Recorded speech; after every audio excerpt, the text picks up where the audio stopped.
Where's the pause button? See, they did this. It's up at the. Oh, they're right there. top. Right there. Call order, pledge allegiance The flag. to the United States of America. And to the republic for which it stands, one nation, under God, indivisible, with liberty and justice for all. All right. Yeah. We got a lot of stuff on the agenda. Yeah, so your special session, in your work session, you don't have public comment. And we had to call a special session because of our board policy with regard to investments. And so I'm gonna turn it over to Karen for her to explain what is going Yay. on. Okay. So, in our investment policy, which is like about this policy, states that we would go out to the board for board approval for, in other investment type of earnings. So we already have the LGIP account set up. So that's our normal, place where we put our money. And that's all good. But for investing for the bond proceeds, we need to do it a little bit more strategically and differently. So on page 4, you can see this is our sample. It's around what they're going to be planning on setting us up. We have a special investment team from Piper Sandler who worked this up.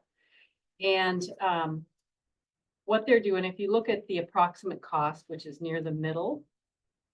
So going down that column, that's what was deposited into our checking account this morning. It's 37,287,626.35. So, That'd be neat. and of course, because the whole arbitrage rules, we can only make a certain amount of interest. And while you look at this, you see, well, LGIP, that's making 5.3% right now. Why don't we just dump it all in there? Well, there's also a little bit of rules as far as where it can be, but that's too much interest. And in addition, that is projected to go down. So, all of what they are looking at now, they know this is going to go down. So they are proposing putting into these different locations for these different amounts. And that's the YTM, which is the, what they expect the yield to be on each of these. And these are very secure. I'm like, with what we're doing, we just want, low risk, secure Correct. places for it to go. They're all AA from what I can see, right? AA plus. So, Well, they're all rated. yeah. Mhm. Okay. Yeah. And So, in the days, that's how many days you're gonna keep it in that account? Is that So- what it is, or? yeah, so what if yes, and so if you look over to the maturity, that's when it gets moved back into the LGIP account. Okay. This one's not even really taking into account the LGIP interest is going to be earned. So really, what I want to make sure is that we get every penny we can of interest. If we go over, we know how much we're over and we hold it for paying it back. So, I just don't want to have us invest it and not get, $100,000 that we had coming to us. Sure. And so in the far right, the estimate net profit and maturity in this model is about 1.68 million in additional proceeds that we can use for our bond project. That'll pay for a lot of things. Oh, yeah. Yeah, That's gonna pay for quite a 100%. bit. that's awesome. Yeah. So this, I actually meet tomorrow with Piper Sandler again. And we will go through kind of more fine tuning things at this point. And, I have a lot of other documents that I keep sending to them and get it all set. So this is basically about what it will look like.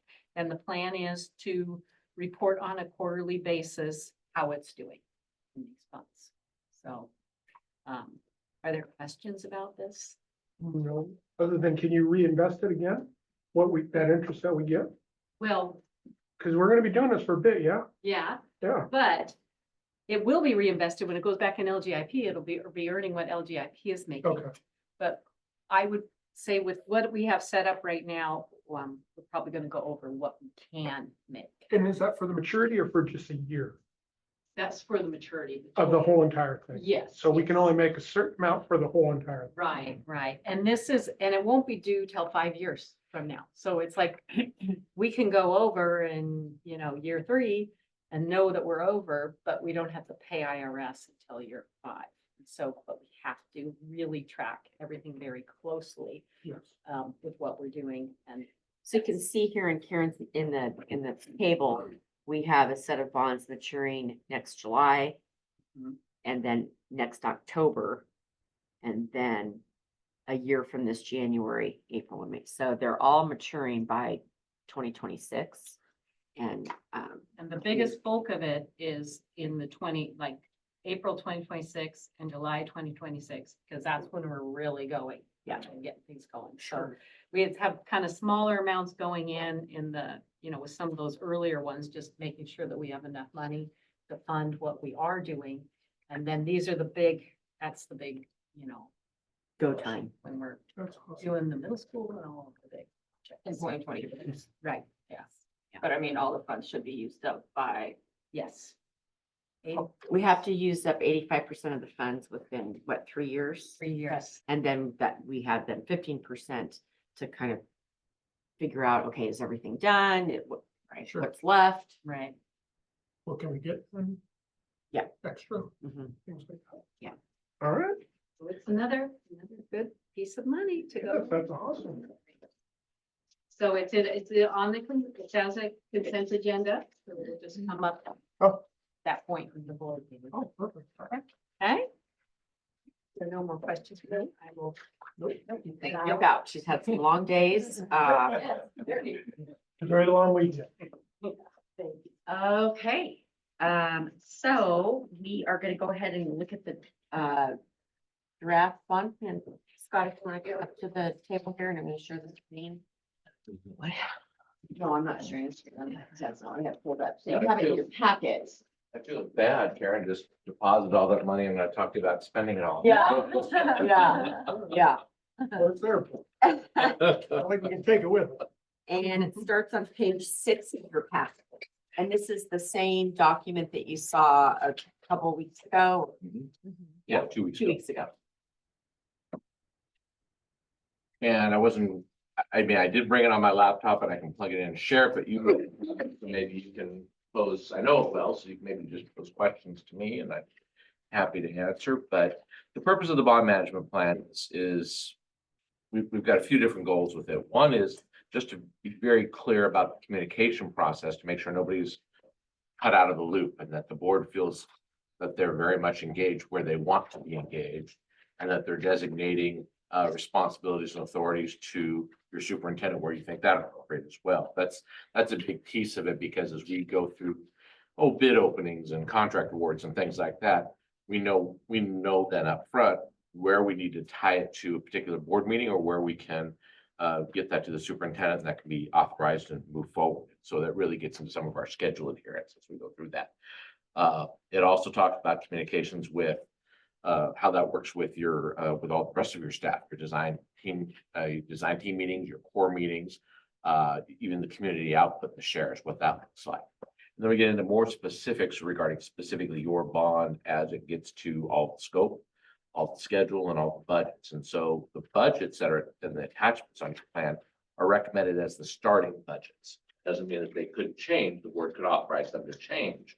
And for instance, these additional funds that you have for bond premiums and interest, those would go to the bond program contingency. Those would be sprinkled through at this point to your other projects because those are extra monies.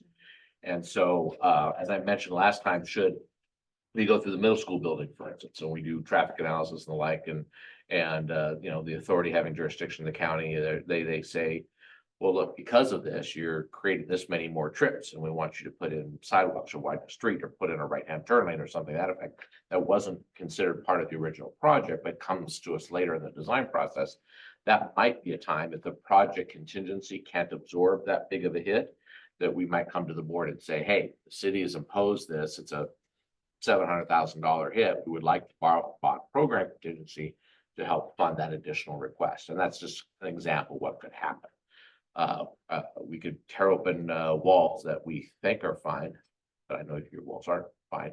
But and encounter more dry rot or something like that, that's a well above and beyond what was intended in the scope.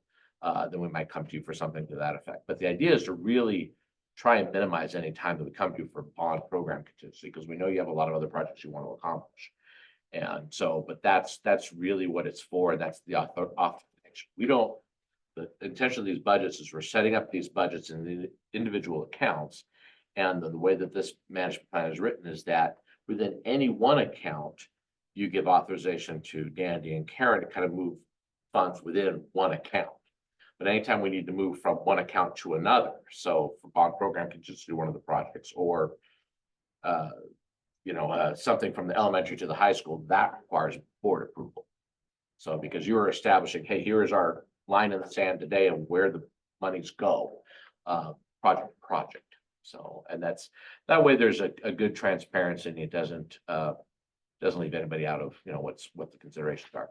We also have a schedule in there too, and obviously we need to focus on board to approve, or not to approve, I should say, but to embrace and adopt the schedule that we've identified.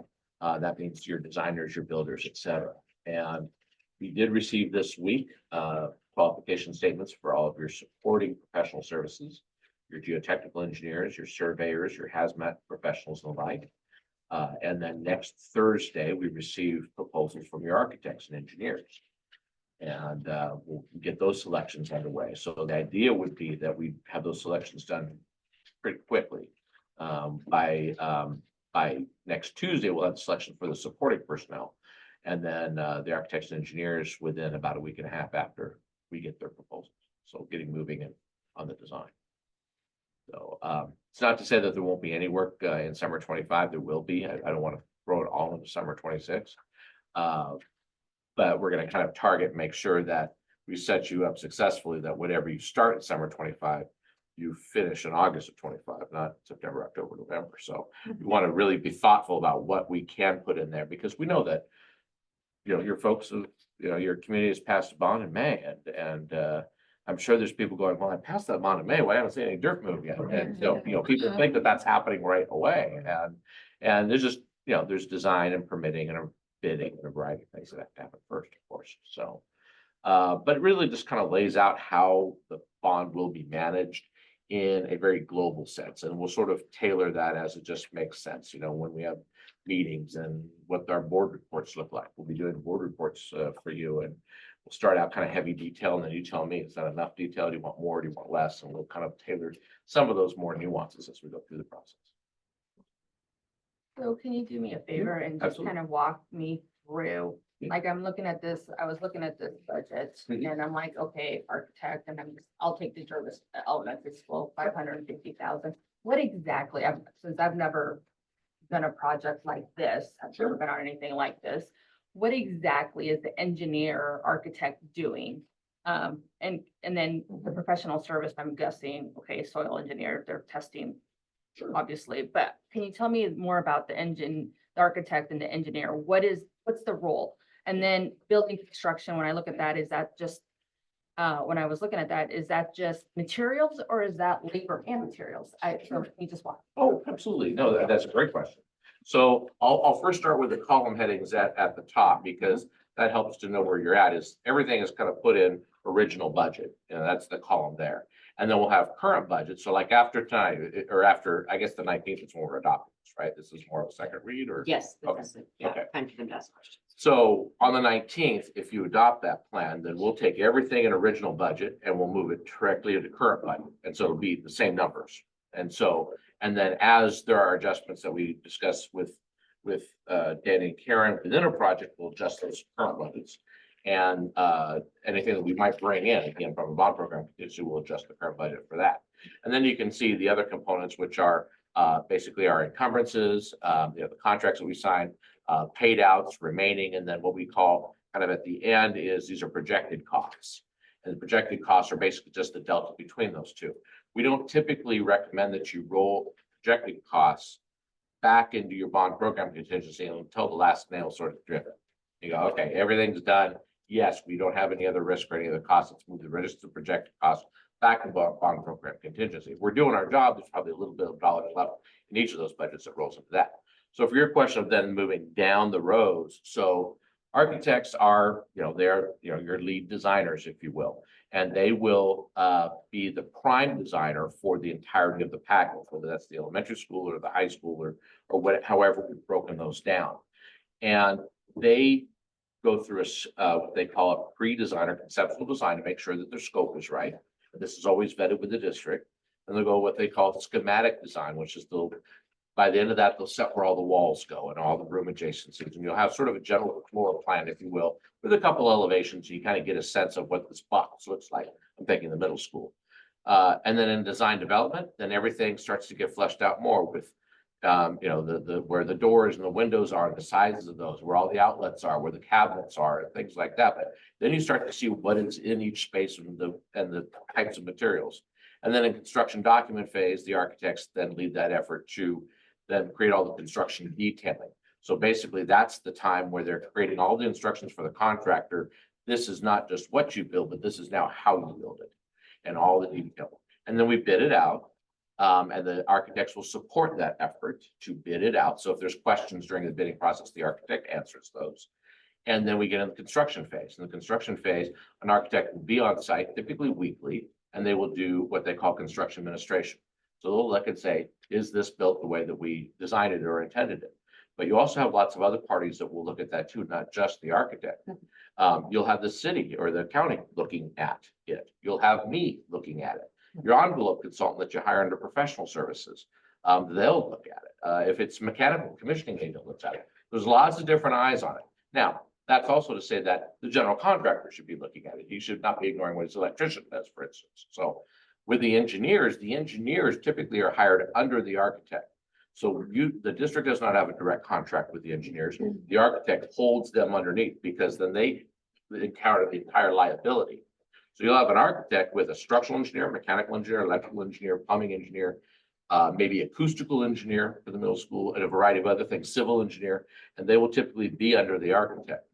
And so they'll be in meetings and we'll be reviewing the work just like them, or just like the architect. But the benefit to you is that risk and that liability falls under the architect, not you for holding 7 different contracts. You hold 1 contract. And so that they sit under there. Now that's just for that top section, which is the design services. That next section is professional services. Those are all contracts that you as a district hold direct. So you, for instance, hold soils engineer. You hold the surveyor. We're going to be having the surveyor coming out, taking and doing most of the high school side or the middle school side. Hazardous materials. Special inspection and testing is on there. Special inspection and testing is actually a code requirement. You must engage a third-party special inspector and tester that makes sure that all the rebar is correct, and they will test the concrete slump and all that kind of thing, because it's considered a conflict of interest if you have the contractor hire that person. Because you want to be the third party, or you want to have that third party accountable to you to say, yes, the concrete was right, or the concrete was wrong, rather than the contractor saying, oh, trust me. Now, I'm not suggesting the contractor would say anything wrong, but code has been set up to allow for that check and balance. That's really important. And then there are 2, I mean, you've got about 20 different professional services, movers and, your printers and so forth. And so that's kind of that chunk. Down in the next piece, which is construction or part 3, that is all materials, all labor. That's ideally kind of what the contractor will bid on bid day. So you've designed it all and now you're bidding it out and the bid's going to be X. And ideally it's that number that's on 3.0 or 3.1 there. That should be the number that they hit. And that's the contractor saying, I'm all in for this piece. Now, sometimes we'll break out in section 4, the site work, and I don't know on each one if we've done that or not. Sometimes we just roll it individually. So, and then below that, you will have permits. You will have furniture and fixtures and equipment. So for the middle school, we'll have a furniture budget, which is completely separate from the contract, or the construction contract. You probably wouldn't order it probably until the construction bids out and you kind of get that awarded. Now, you don't want to wait too long, but typically, like if you want furniture over the summer, you should really order it by January if you want it to get there on time. And so you'll start to have those furniture discussions even the prior fall. You kind of land on that. And that's a separate procurement process. typically we'll do a request for proposals and then we'll find much like you do for your architects, you'll find a furniture supplier that you like. And there's lots of them that have already called me and asked, say, hey, when's that furniture package gonna go out? Well, haven't even hired an architect. yet. I appreciate your eagerness.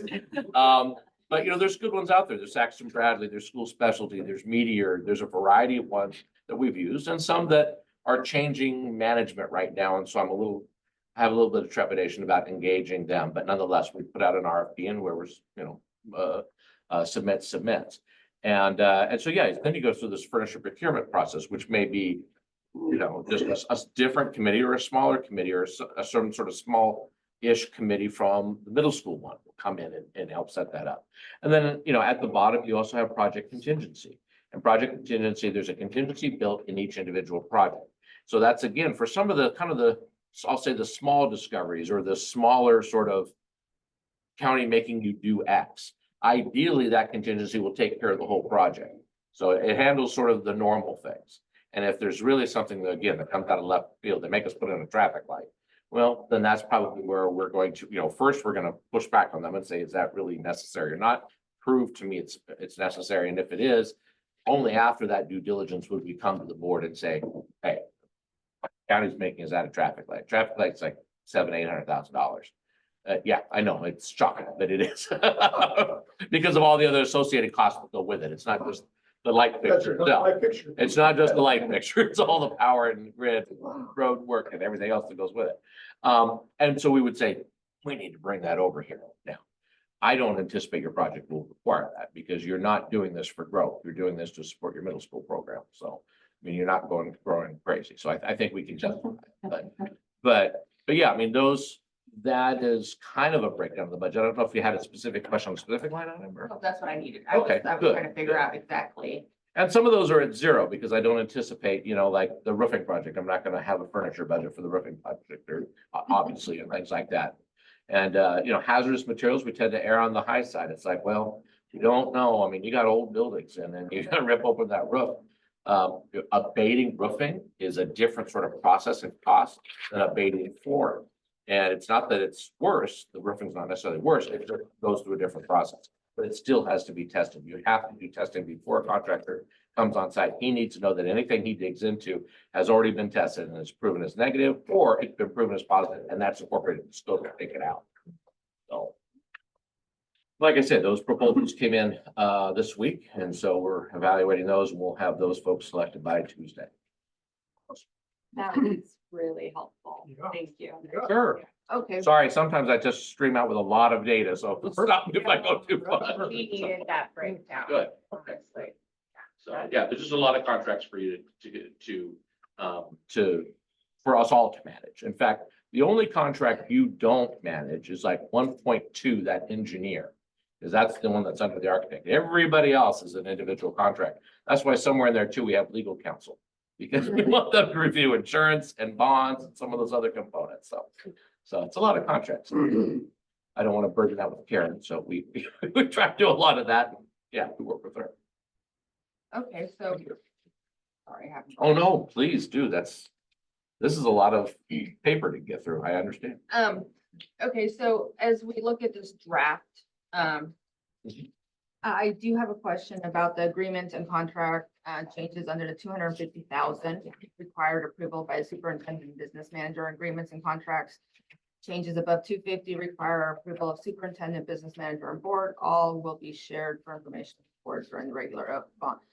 It seems the 250,000, can I ask why we picked 250,000 and not like 150? I'm, Yeah. I mean, what is typical and what, I mean. Sure. Bond project. The reason we picked 250 actually very much based on state rule. State rule requires that you must do a formal bid process for anything over 250,000. Anything under 250,000, you're allowed to solicit multiple quotes. So rather than advertising it, you can pick 3 people and say, each of the 3 of you give me a quote and the lowest one gets the job.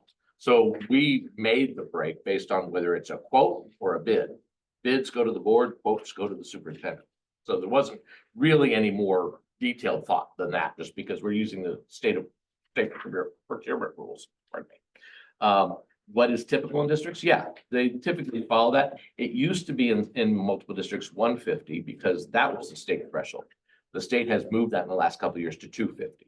So we're just kind of adjusting the plan based on the state rules. So, but there's nothing magic about that. They don't say that that has to be by the board or the superintendent or anybody else. It just, we just thought that that was a logical, right? Because there's something to refer to in the procurement rules as to why not pick 224,000? You know, it's just kind of, I can at least go back to the procurement rules and say, well, quotes go to the superintendent, it's go to the board.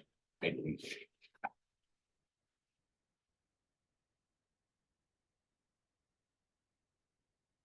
Okay, Now,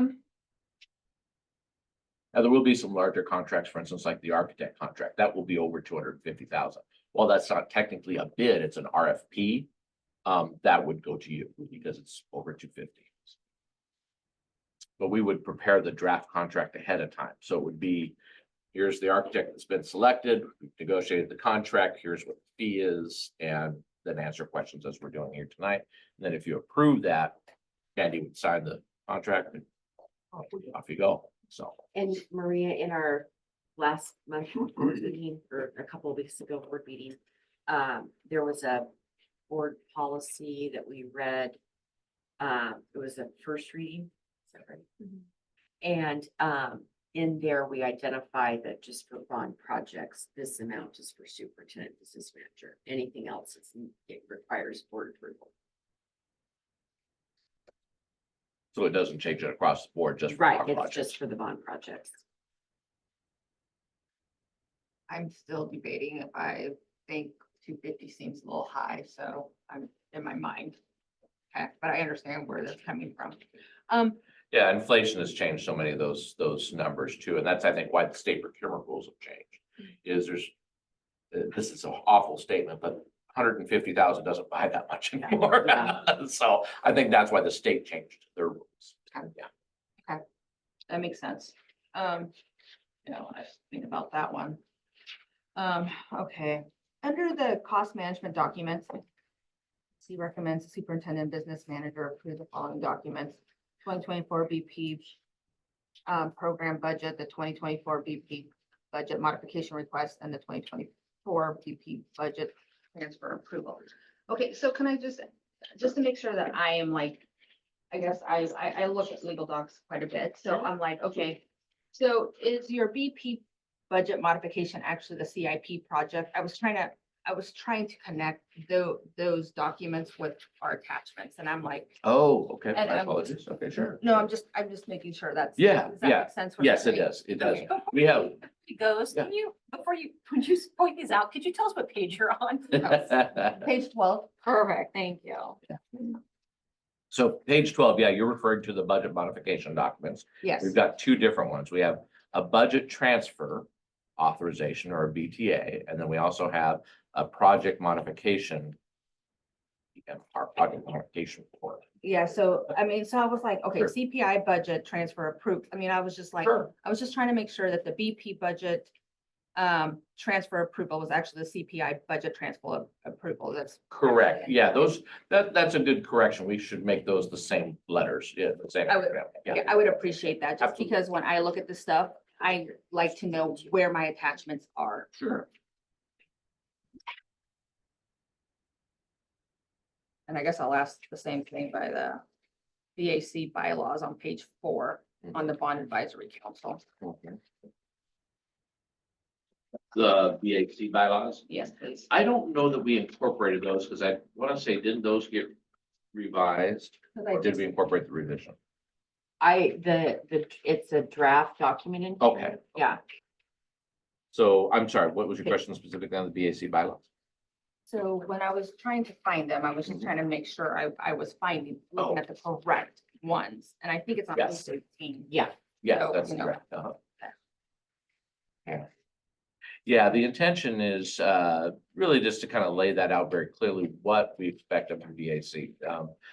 People have a lot of different expectations when they're on that committee. You know, do I get to sign change orders? Oh, that's not your, that kind of thing, so. Do I get to review contracts? No, because that's held within the district. They can look at them. I'm happy to bring them, but. Thank you. I appreciate you, especially going over the budget stuff that I was like, when I was looking at it, I'm like, I just need to understand what each section is actually doing. Because when I look, it's because when I look at the Mhm. architect, I'm like, $550,000. What, I mean, Yeah. I think architect as, you're drawing me a plan, I'm bidding it. someone- I hear Figuring you. it out I hear you. So I needed to have that explanation. So I appreciate that. And architect fees, that 3.0 or 3.1 construction down below on that sheet, how much is that on the one that was 550 for there? The total budget, No, total construction. on total 4 million. 4 million? Yeah, Okay. 4 million. So- 250,000. Yeah, so a little over 4 million and a $550,000 fee. That's commensurate with what we see the industry. The industry will sit around 12 to 14% for kind of a standard project, something that's really kind of highly technical, like say a new theater or whatnot. Uh-huh. That will have sound systems and acoustical things that'll just bump that up. But we should never spend more than about 16% on the high end. Real simple job, maybe as low as 9%. But there's some, again, those engineers kind of feed in under them as well. So, they're paying for all of them. But yeah, I don't know. They get more money these days. I keep trying to, I'm negotiating contracts right now for the few, and I'm kind of getting them down a little bit. But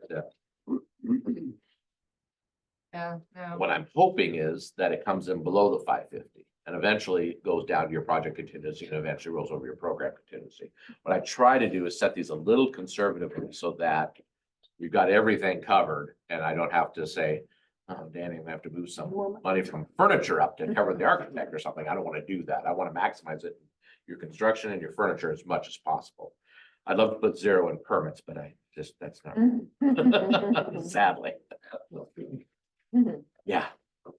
Yeah, I paid what, $15,000 for a covered place shelter the other day, in permits. 15,000 in permits for a covered place shelter. It's open all four sides. It's like, there's no lights, there's no plumbing, no heat. It's 6 posts and a metal roof. And Makes no sense. I fully agree. They considered it new square footage Oh, to your building, yes, even though it's an unconditioned. So I had to pay systems development charges. I had to pay something to forestry. Now, this is city of Portland, so, but forestry and SDC, so all these departments get their little piece onto this permit. So yeah, 15,000 for covered place shelter. Yeah. That's- Understood. So I made sure he came out a lot to inspect it, not that we needed to do, but I said, you're gonna earn this money.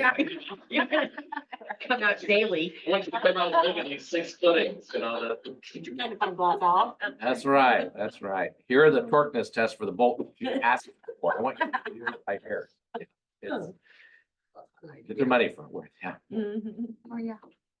So, but no, I appreciate these questions. And if you have more questions between now and the 19th, please do. Reach out through Danny and I'm happy to, get those things answered as well. Because this is a document that we all sort of live with now for the next 3 years. And not to say that we can't add nuances to it, but this is really kind of how we're going to approach things. It makes sense to me. I mean, so Thank you. Yeah, I'll get the couple acronyms corrected for sure. that'd be lovely. And then I believe before we meet again, you have a bond advisory council. Bond Advisory 11th. Council, so our school board reps are Maria and Henry. That's on September 11th at 6:30 here in this office. Have an agenda for that. You guys can decide who's coming or. That would be you. I'm out of town. So, sorry No, you're good. for work. We said we'd share it. Thank you. And I'll just be there as a resource. So I'm going to be coordinating with Kyle and we'll, he told me what he wants me to prepare. And the first one won't be as much to prepare. It'll probably be really sharing this bond management plan with them and kind of status on the selection of everything else. Thank you Well, very thank you. much. Yes, thank you. Appreciate it. Thank you, Maria, for bringing those up, because I would not be. Thank you. What happens when you look at financials all alone? Well.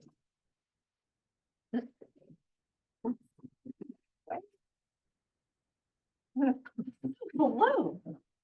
So Creighton and I are here with tonight to do the next part of the Oh, wait, is that the next part of the agenda? Or is it a consent You item? had some- Sorry. You have some ideas for recognition of the. Oh, yes, sorry. Or- So I talked to Karen about if this was an allowable use, and what I thought of is, we have the Frontier Charter account. And I was thinking, what if the board established a scholarship program? And you could name it like outstanding recognition. You could name it after Maria or not, because it, give me direction what you want. But maybe you do 5 scholarships at $500 a piece, it's $2,500. You're always gonna have enough money in the Frontier Charter account to cover that. So that was one idea I had. You could also, or when we kind of get going with the high school remodel, we've already talked about doing some landscaping in a weird dead courtyard where you can't really get to it or use it. We've already talked to the architect about that. And maybe making that space more usable for our students and staff, that putting a memorial area out there that anybody could buy a brick or a rock and have a water feature out there, and kind of like a little Zen garden or whatever. So you could do something like that as well. But when I thought about like, okay, what resources does the board have to fund anything? You pretty much are limited to the Frontier Charter Academy money. Right. So, and if you wanted to have an actual celebration, we could do that as well and pay for it at our FCA. So I did not know what you wanted. I love the scholarship idea, because for all those years, we would do the special project and get like 2,000 or 2,500, and then we were able to give like $500. Yeah, from for it. OSBA. Yes, so for something like that, I think it would be really beautiful to like name that after her in some way.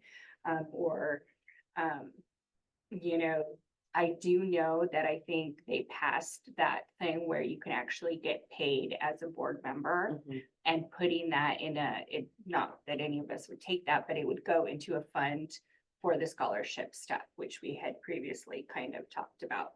But taking it from Frontier Charter that way makes much more sense to me than, people getting upset that we would, pay ourselves to put it in a scholarship fund. So I like that idea. I don't know about you folks, what anyone that on the board thinks there, but we could also ask Melissa what, Mhm. what they would appreciate. I like the scholarship idea also, the 2,500, take it from Frontier Charter, name it after her and do it. That to me, I like that idea. I love It just, how many years did she serve on the board? And, We're still trying to figure that out. from a, Well, it was a, between my experience here, so this is, I think, my 21st year. So Maria was one of my letters of recommendations when I first got my first job here. So that was 1997. She had served on the board before that. So we were trying to connect all the pieces between Marion County and Alexander. We tried, but we just can't figure out exactly how many years. Yeah. Yeah, so it was Yeah. quite a few years. Henry, was she on the board when we first hooked up with OSBA to get those scholarships? Was she on the board at that time? Well, you just did not that long ago. She was. I mean, we've done, when we first started doing, like, Oh. when the board first started participating in that. No. Was she on it at that time? I don't think so. She was on the board for like about 9 years for the time that I have been. Right, I think it was maybe right after her term. after, because she was She took a gone and break. came back, Mhm. yeah. I like scholarship too. And I don't want to make this sound terrible, but I don't know about naming it after her. I think there's been a lot of people that have served just as long, and they've passed away. We've never done anything like What that. if- So, What if we, this Okay. year, the scholarships had like her name though? I mean, like not, the whole compass of it is not after her, Mhm. but like this next year's awards have her like Oh. in remembrance And of. then Do that on a Do yearly that. basis. on a yearly basis That's and pick yes. people Different that have community been, members. that have served all Mhm. those years, because we've had 20 people and Mhm. 10, 15, Mhm. 20 years, Okay. not twenties, but, I like that. Okay, so, no, so yeah. it's a it's a service scholarship. I'll come up with some criteria Yes. for you to look at. Perfect. And then in every year you can name it in honor of someone. Yeah. The 2025 senior scholarship for outstanding community service Yes. is Or in honor of Rick volunteerism Bear. or Yeah. something. of Yeah, that. okay, Yep. I can work on that. That's good. I like Yeah, that. yeah. And it gives a lot of opportunity to Mm-hmm. be And, inclusive. and like Mhm. Danny said, that money's never, always, we're always gonna have at least $2,500 in that account, so. Yeah. As long as we stay with, from the Yep. charter. So yeah, that is, now we don't have to do anything special. Yeah. Well, get the money. Yeah. Get money. Well, I was gonna say, if that comes up again, we are doing it. That was easy money and we were able to all, it was, All right. good goal setting, so. Okay, all right, so I'll work on that and have something for you guys to look at, as a discussion at your next meeting. Perfect. Thank you. Yes, that was a great idea on the scholarship, though. Thank you on that. That came to me over Saturday morning coffee. There you go. There's some downtime. But they're very important. Yeah, yeah, yeah. It can be productive. I can just watch grass grow. I'm good with that too. Actually, we skipped over your consent agenda items, so you should probably do that. Oops, sorry. Probably should have done that.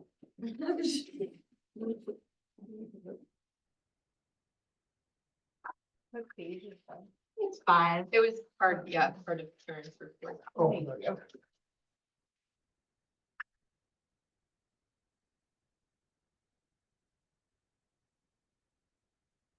I move that the service district #1 board of directors approves the consent items as listed in Mass 7.1, 7.2, 7.3, and 7.4. You have a motion. Second. We have a second. All in favor? Aye. Very good. All good. Okay, so next on your agenda is the, kind of all about the strategic plan, both updates from last year, where we're at this year, so hot off the press, picked it up Monday morning. Yeah, it's the new book, and our new communications person from the ESD did it for us, so we're not having to do it out of, she did the all layout for us, in fact, CSD printed it. So, she did a great job in terms of a quick turnaround, and, so before we kind of go into how we've adjusted our strategies and our implementation measures, Creighton and I are gonna go over how did we do last year overall. And so Dr. Helms, do you wanna hang out here anywhere? If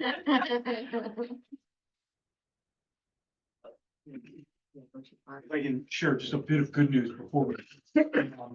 So the EBT program is throughout the year, the electronic benefits transfer that allows families SNAP access for food. This was the very first year where summer EBT was a thing. So typically it ends in June, it picks up in September, but during the summer months, there's the gap. And this year Oregon funded the summer EBT program.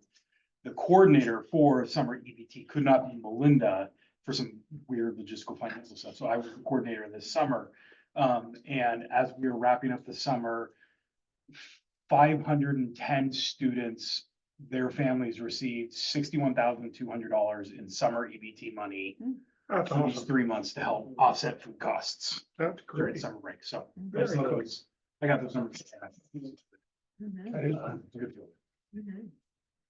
Okay, so as you'll recall that in the strategic plan, the goals remain the same. But then we just see how have we gone in terms of meeting the goal and then make adjustments as necessary.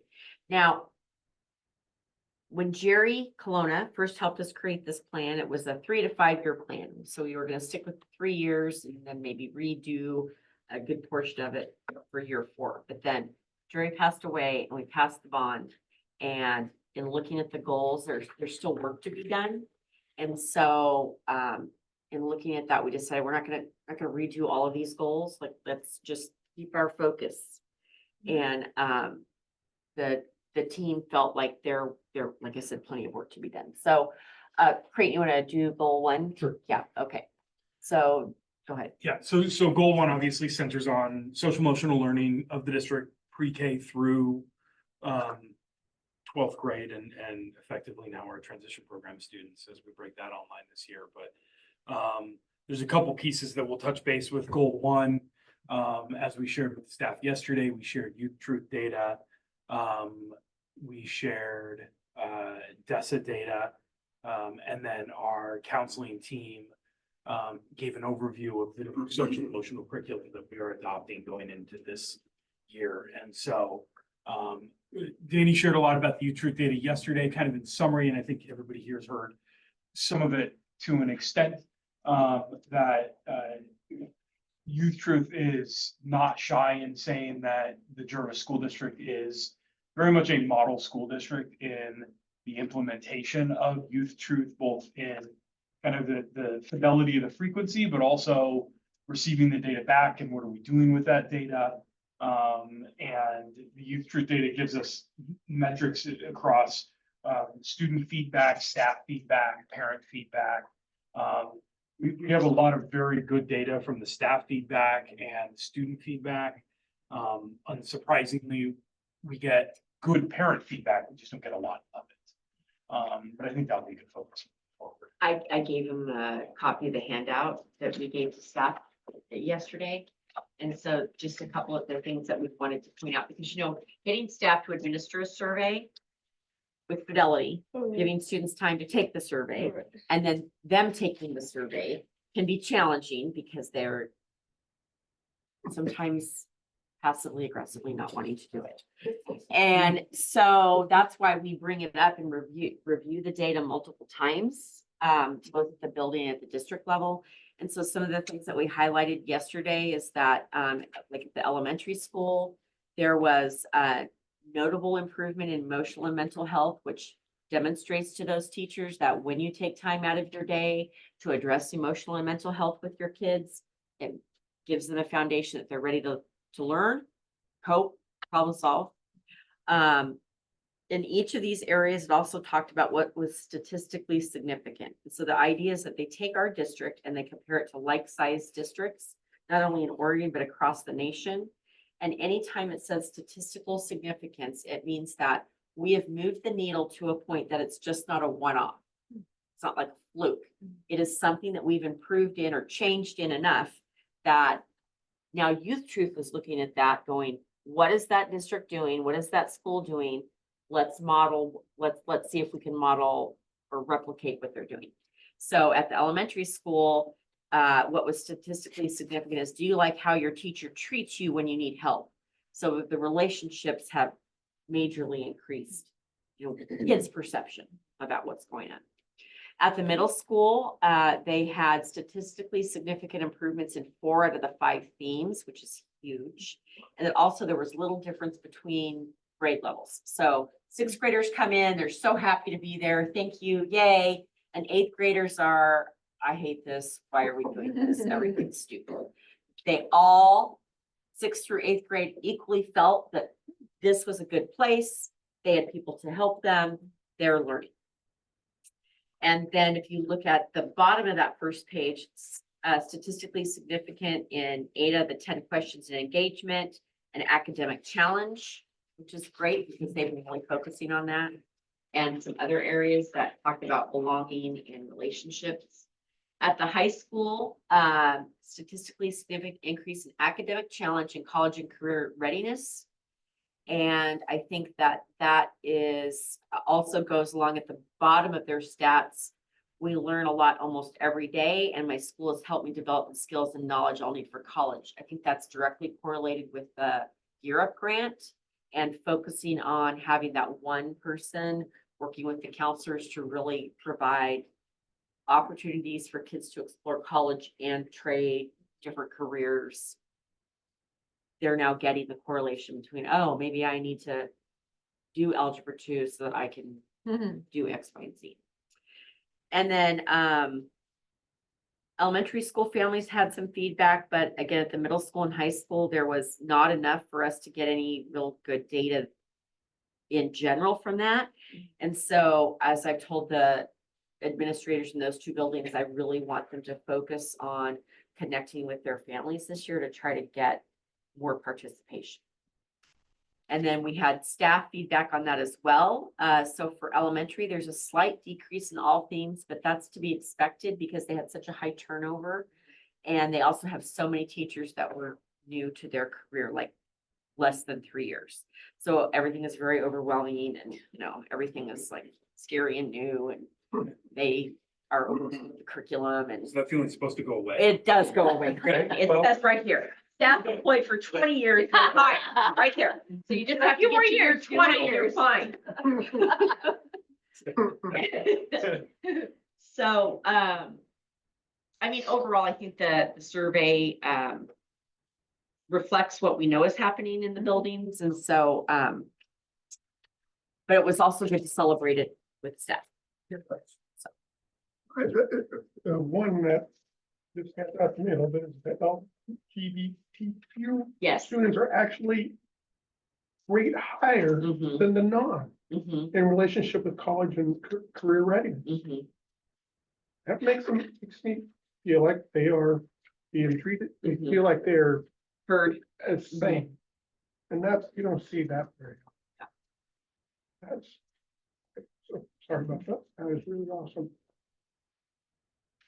Don't mention everything else, but my goodness. Yeah. We are doing good. We're doing well. We have two slides for DESA.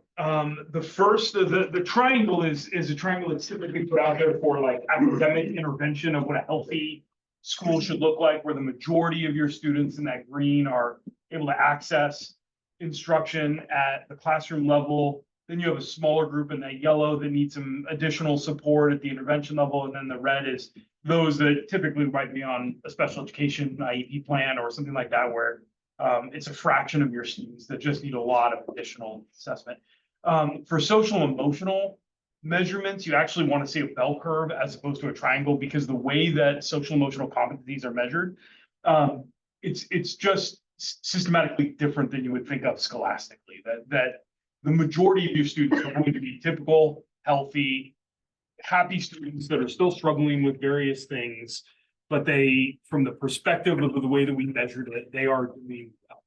And then you just kind of have the two sets on the other side, where you have some that are being rated that they are just exceptionally socially, emotionally mature for their age and doing very well. And then you have a group that are in need of extra support and intervention. And so our bell curve actually is a very healthy bell curve for a school district. And this is the end of the year DESA data that our teachers acquired. And so the important piece to recognize is that 21% in the red, our counselors and social workers know every single one of those 134 students.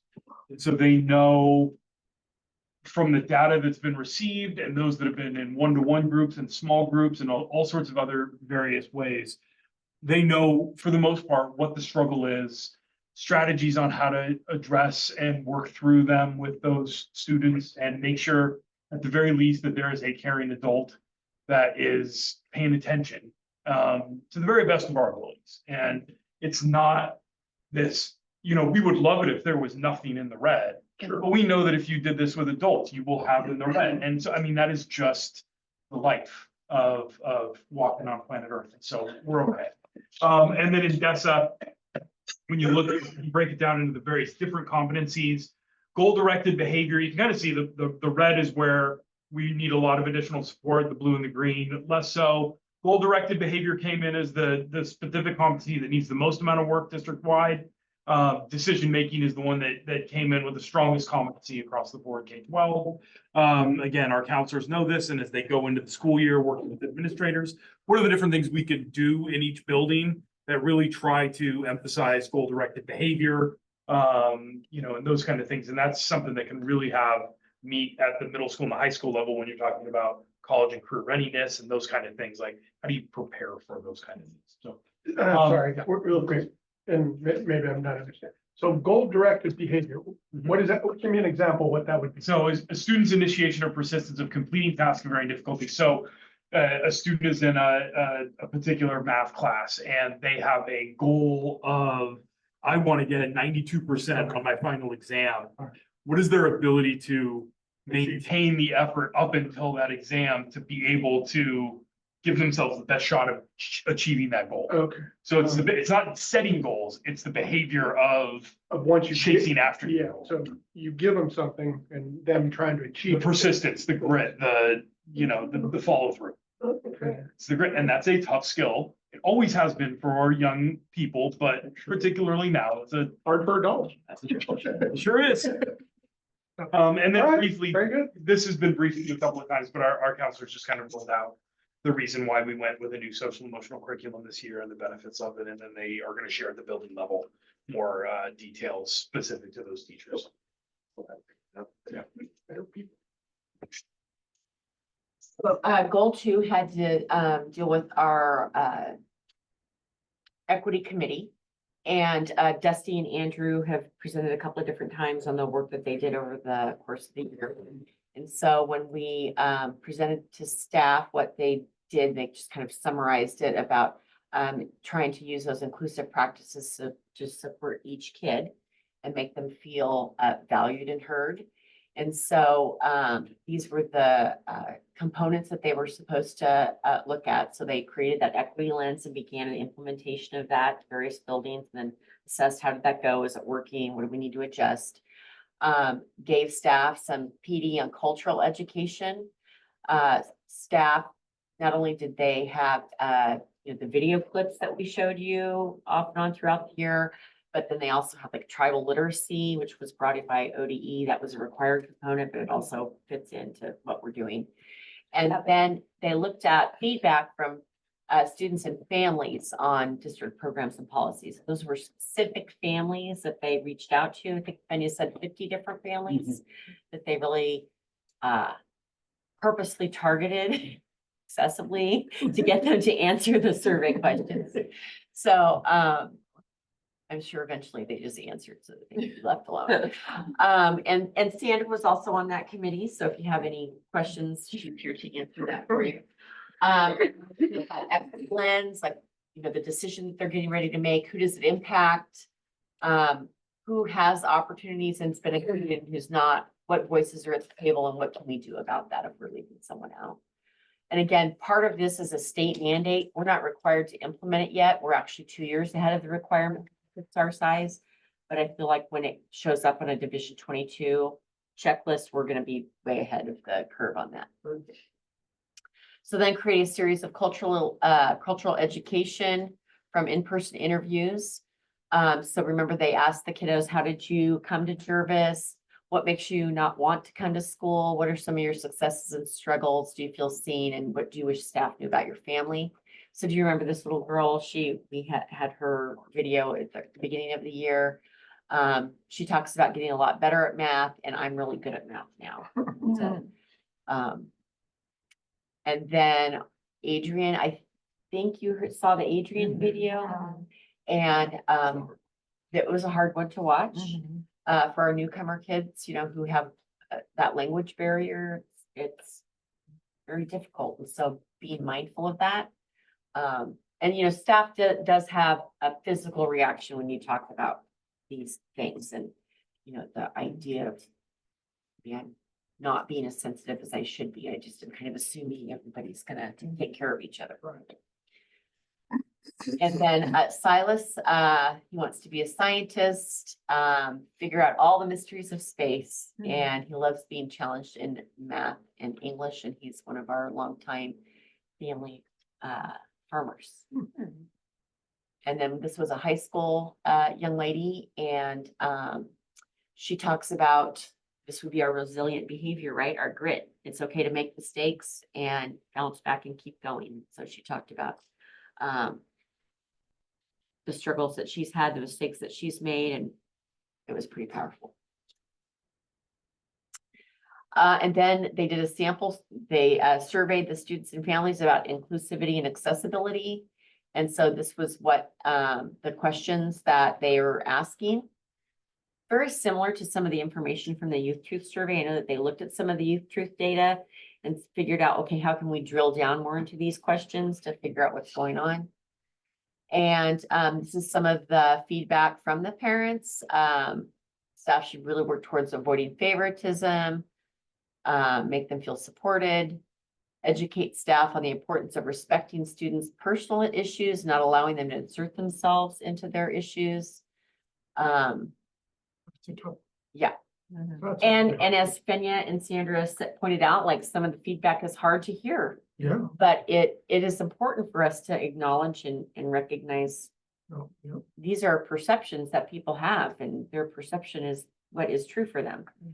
And you know, you can totally say, oh, you'll be fine, right? That's what we do to humans. We're just trying, oh, you're fine, it'll be okay. Mhm. We're kind of sitting with them in that empathy is. And then, phone calls when they're struggling, but also when they're being successful. So that was one thing I used to do when I was at the beginning of the year, when I was a teacher. I would call parents and tell them, you know, they'd be like, yeah. Okay, I just wanted to say, hey, Jenny did a great job today. Really? Yeah, actually she did. Wait a minute, my dad? Yeah. Are you sure? Oh, Wait a minute. well, that's weird. Yeah. So, you know, it takes time, but that's important. And then also one thing that the committee decided is that when we have kids that are coming in to register new to us, maybe there's some intake interviews that we can be doing that would help us set those kids up for success when they come into the building the very first day. So this is, Mark Cruz has been doing this month, right? They just rolled this out. And so I think there'll be some feedback about how the survey went, and they'll use that information. Any comments about that? Nothing yet, but Yeah. we'll probably have about another 2 weeks Yeah. of just the surge of Yeah. interviews and intakes, and then, you know, mid to late September, we'll be able to really comb through a lot of the data and kind of get a sense of themes and. What are we missing when kids first come in? What should we do? Great. This is really great. More intake. You know, more of the intake information. So any questions about diversity, equity, and inclusion, goal 2? Okay. Goal 3, so this was linking, Preschool through grade 12 curriculum to state standards, looking at the best instructional strategies and using assessments to measure student progress and adjust instruction.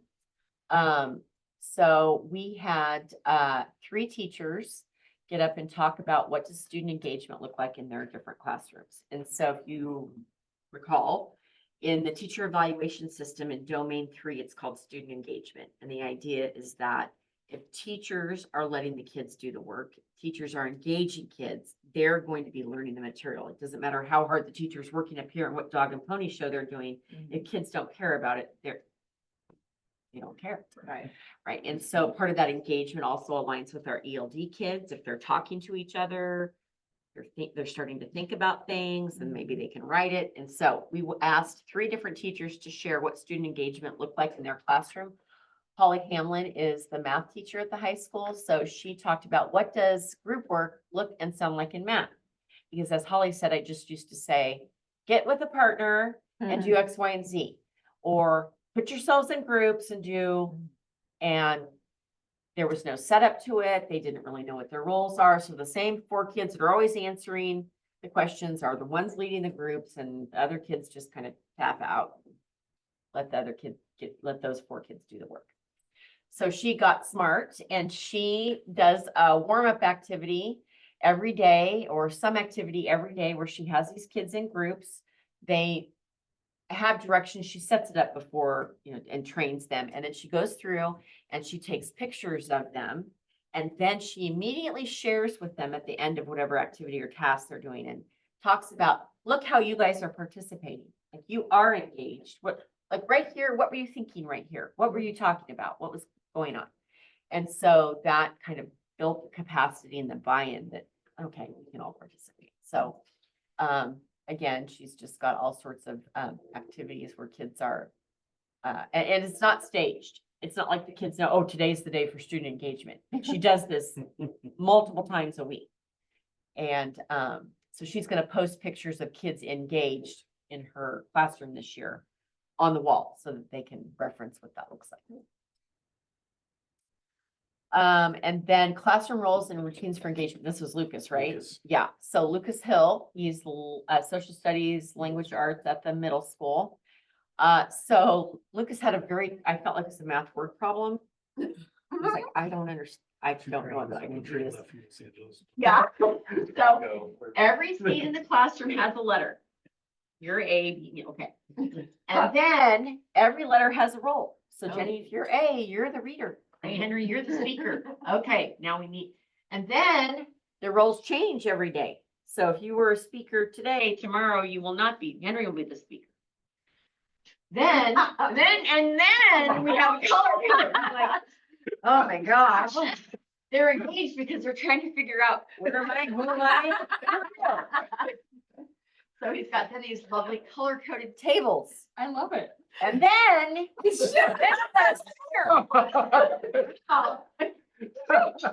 so then not only do I need to know my letter and my color table, but then I got to know what I'm doing when it spins. And then I have a jigsaw activity. And then I have to rotate. So purple A's might go to yellow B. I don't know. I could not figure out how it works. I was It's like a lost. dream within a dream. within Yeah, a dream. yeah. And the kids are, participating. I mean, there's a degree of gamification to it. Yeah. Where it's Yeah. just, which is very familiar to a lot of the students. I Yeah. think. Right. Yeah, so it's not a code I speak. But it works well for middle school, and if you look at Lucas's evaluation and his, his performance in student engagement, he has high marks in that because the evidence is there, right? Kids are talking, kids are buy-in, they know what they're doing, they know what's expected. So. I know your colors. Moving around, doing. And then get ready to do something. Then there's more. A1 before, I don't know. Bingo. I don't think what I'm doing. We don't know if this is real anymore. He's just put up slides. Yeah. Like, how far are we taking? Becoming an expert. Yeah. Yeah. So And now they're all together. they all are, all the ones are together, all the, yeah. So, and go back and report what you've learned. So it all circles back around. So everyone has a role. You're reading, writing, speaking, and listening. Your role changes each day. You're accountable to your group. You have to be ready because it might be your turn, and you can be a teacher as well as a student. And those are all things that are in the rubric of at least proficient in student engagement. So I'm excited. That's pretty cool. what Yeah. you came up with. I mean, yeah, Yeah. it is complicated and things Yeah. there, but it makes. Yeah. It's really cool. Yeah. Wow. So this one was presented from the elementary teacher, Jamie Poissant, and she teaches 5th grade. And she talked about how learning targets, she's always posted learning targets on her wall, but she's like, I don't know how to make them meaningful because the kids don't care about the learning. I care about the learning target very, very much. But you don't care about the learning target. Why does this matter to me? So she decided that she was going to make learning targets something kids cared about. And instead of making up her own learning target every day or lesson, she was going to use the curriculum. She was so funny. She said, if you go into the curriculum that we just bought, the learning target is right there. Oh, that's why we spent $1 million. So she went from something like this. I can identify examples of causes and effects within a text. Kids are like, what? I don't even know what that Yeah. means. Okay. Like, a 5th grader can barely remember what day it is. So, 2, I can read and understand nonfiction on my own. Well, I can read or I can't read. And then I know what nonfiction is. And so she noticed when she changed the verbiage of her learning target that the kids were much more like in tune with what she was saying. And then she talks about, well, how am I going to get there today if I can read and I know nonfiction? And then she explained the why. Why am I learning this? Why do I have to know this? And so she really simplified it and put it into things that they would care about, not in teacherese. So she found that to be very effective. And then she makes them to engage, like you need on a 3, 2, 1, you need to tell them like, you need more help. I understand, but I'd like more practice, or I got this, I'm ready to take the test. And she said that they quickly moved from 1 to 3 because they didn't want her talking to them again. So when she would go, oh, you think you know? you gave a 3, well, let's talk about it. So they were also honest. 'Cause everybody would just put up a 3, Yeah. right? But, Three goes to two real quick. yeah. So, very clever and, you know, 5th grade is a little difficult. So they're kind of at the end of elementary school. They think they know a lot. Oh, yeah, they're the king right now. Yeah, so that was great to hear the 3 different levels of teachers talking about student engagement. And then we had iReady. Creighton, you wanna go ahead? Sure. Yeah. So Cindy Smith, Stephanie So, they kind of presented the difference between our iReady data at the elementary school from 22-23 to 23-24. And so just kind of clicking through the slides, it goes from previous year to this most recent school year. And you can just kind of see on the next slide, it will show 7% increase in those that are at that tier 1 level, which is students that are accessing grade level information just in a whole class format, which is ideally where we want them to be. So a year ago, 49%, the end of this last year it was 56%. And 7% growth in a single school year, it's not common. I mean, if you can achieve that, you are doing well. That's a good job. Can you go back? I wanted Yes, to see yes. real quick on the, Oh, going the wrong way.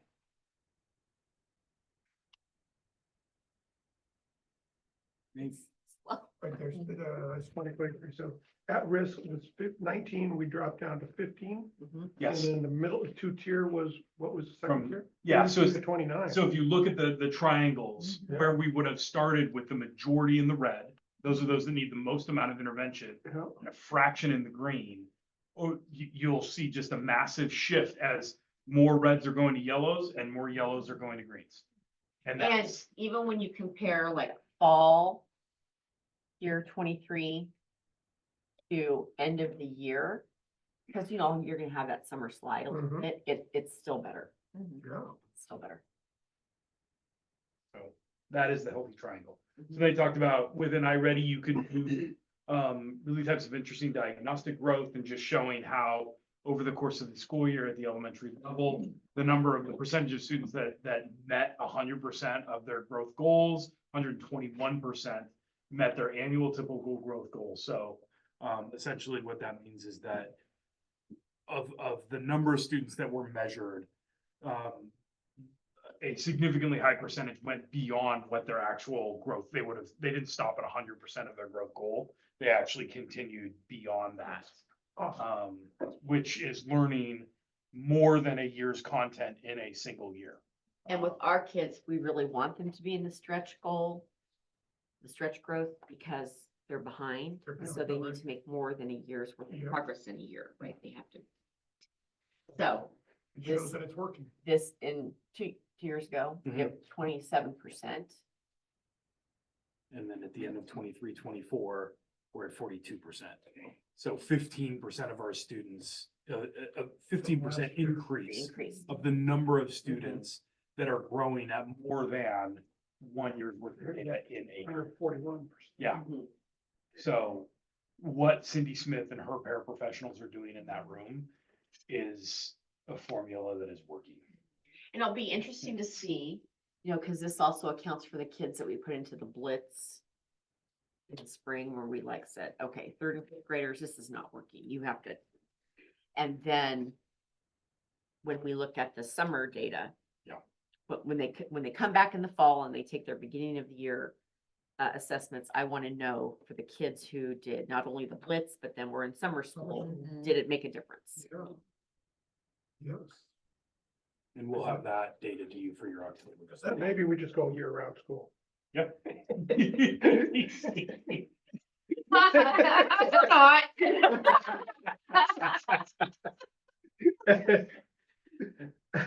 And then 3 slides of just specific actual students and showing the growth that they had. So diagnostic 1 in September, diagnostic 3 in June. Just clearly showing the growth that these students had. I think 2 and 3 of them are English language learners. Just showing the growth that they had across 1 school year when very specific dynamic intervention strategies were applied. With the curriculum that's been bought and being used with Fidelity and using those intervention best practices. Like, it's not just kind of theoretical data like this. These are Yeah. actual students. Like, look at this kid here, diagnostic 1, I mean, in the red and in kindergarten level, so like, that's like really, really bad.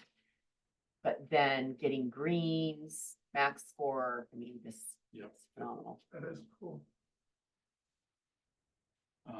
And then just goals for this upcoming school year of more progress monitoring, more practice, ongoing training, ensuring the intervention groups are small, all those best practices.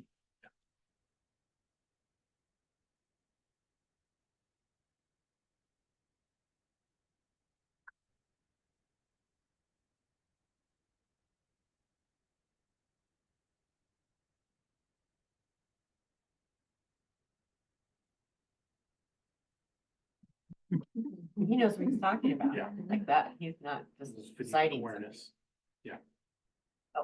something. And then Steph jumped in and just kind of talked about the goals for what happened in 23-24 with that blitz math kind of intervention, and then really being more strategic about math intervention this coming school year. And what we did over summer school with math intervention. And that's data that we had from some of our 5th grade students working in, and again, those students that were at summer school this year were intentionally invited because they were both on the grade level. And so you can see just in a relatively short period of time, that 5th grade group working on single digit subtraction. Just that data of what they were able to show with their towards mastery targets. So. And then goals for this upcoming school year for math intervention. So attendance, Julie Powers is the district attendance coordinator, so she works with teams in each building to try to figure out how do we get our kids to school, how do we get families to buy in, to support us getting kids to school. So if you look at our district average for this year that just ended, we're at this number 73.68%. Pretty big increase from last year, and we don't have last year's state average, but the year before that, it was 61.9. So even then, we were, pretty high up. At the elementary school, significant improvement.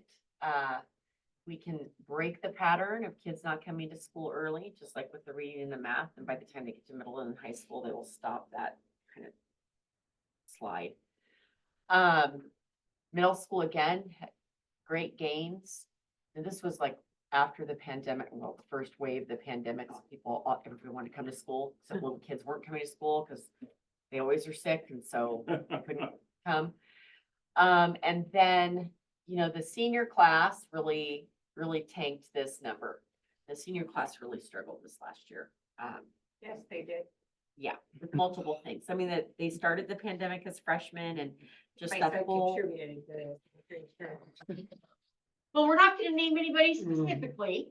But anyway, Any reasons why? they, I know it's just early, but I mean, there's any this speculation? particular on why? class had struggled their entire 4 years. And They with really- reason. Yeah. I mean, really. Yeah, it Like, they it really did. started Started their freshman 8 year and- and yeah, I've heard. it just, Oh, I get it. Yeah. and senior attendance usually drops off anyway as you get closer to June. And so, when it's already bad, it's only get worse. A lot of our kids were working. So, I think that Andrew and also Andrew started the year out, the first 4 months, he didn't really have much support because we were down the assistant principal. And so, we'll improve. No, I was very But this- disappointed this year. Yeah. In high school. Yeah. Yeah, I just didn't feel that there was enough accountability. Mhm. involved. It Yeah. was Unfortunate. That will be changed. But I don't think it was like necessarily just here. I think. Oh, yeah, every, Schools all yeah. over. A struggle. It is, but it was especially noticeable to me this year. Like, it really was. And then, so our Alta, Yeah, so we've seen a lot of these slides before, so we can just click till we get to this one. We shared this a little bit already, but our end of the year ELPA data for 23-24, gray box is the state averages for those grades. the gold box is the elementary school. We, in 2 years, we have shifted from being roughly 4% behind the state average at the elementary school to being 12% above the state average. So in 2 years, we have swung 16% as compared to the state average, which is, I mean, it's pretty incredible. That's our, you've seen this video before, so it's fantastic. That's young man just doing some really good productive language stuff. Middle school, kind of broken down by grades, and then the productive language of speaking and writing. Really showing that at 6th, 7th, 8th grade, the number of students that grew 1 or more grade levels, proficiency levels.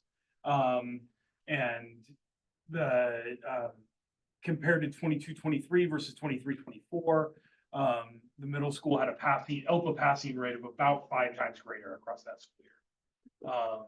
And so there's a lot of work to be done at high school. Got a little bit of a cheekiness with this one, because the data at the high school wasn't terrific, but the context was we went through 3 ELD teachers at the high school last year. And they were on the first year of a brand new curriculum. So that was really just like doing our very best with what we had, but we did welcome Mary. She's a longtime, very veteran ELD teacher. She ran ELD at West Salem for a number of years. Like, she's pronounced Barfneck. I was like. So, yeah, Barfneck. That's gonna be made fun of. And she embraced it. I'm sure Maybe we she's could just, just go with this beat. But but high schoolers typically are the hardest. they're the hardest Because because they've already almost given up because there's, they've yeah, already, because they've already there's 2 factors to it. Is one, that they buy into this false narrative that they're a forever EL, so why even try? keep on trying, Just- because I'm gonna nobody's take gonna it up. pass this test. Yeah. And the rigor of the test increases every single year. Right. So if they don't, if their belief that they're gonna pass is not following in track with the rigor, it's gonna just do this. Right. And then it's just the Matthew effect. They're gonna get further and further away Yep. from where they should be. Mary is terrific at building relationships. She's positive, she's high energy, she's good at the instructional piece, but I think she's going to take those high schoolers and make them enjoy the process to the point where they're like, hey, let me give this a shot. Yeah, because there was a good growth in the 8th grade though, too. Yes, On that, so yeah, that shows that it is working. it's, And of formula. course, elementary, as we start knocking them out, they're not, yes, that is we awesome. exited 50% of our 5th graders this year, so what would have been the group going up to 6th grade, only half of them are in ELs now. So, I mean, No, that's good. And And this is, many of them are only missed it by a domain. yeah, there's a small, I mean, there is a large fraction that need one more domain and then they're out as well. great. So I'm gonna get myself out of the job here.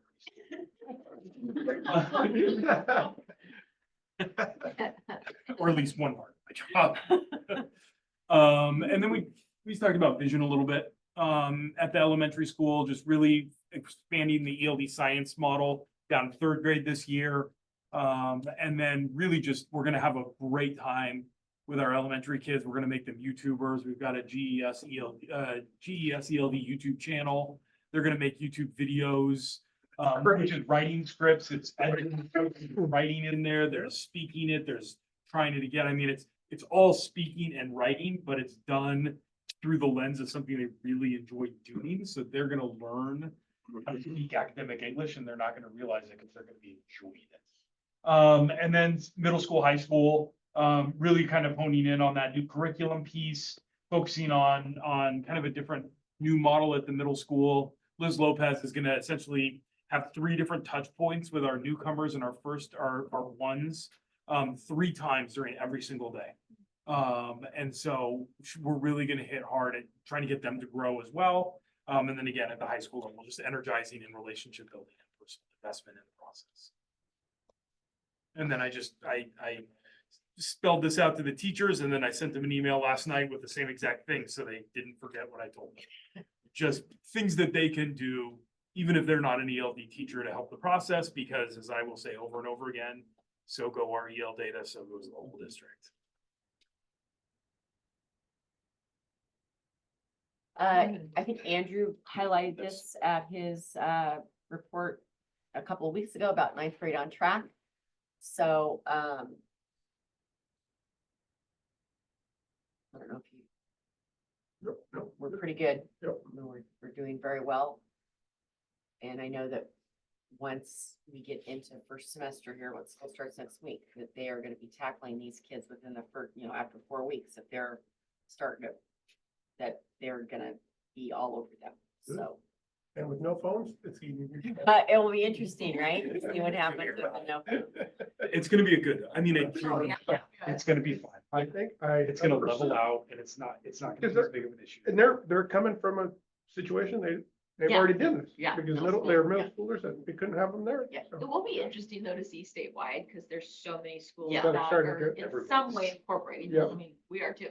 Yeah. Yeah. Not Yeah. as extreme. Right. but I think it'll take at most 2 school years, but maybe even just 1 school year. We're gonna see a data difference. Yeah. I think we really will. Yeah. So on-time graduation, our class of 2021, 87%, class of 2022, 97. Last year it was 88, or 2 years ago.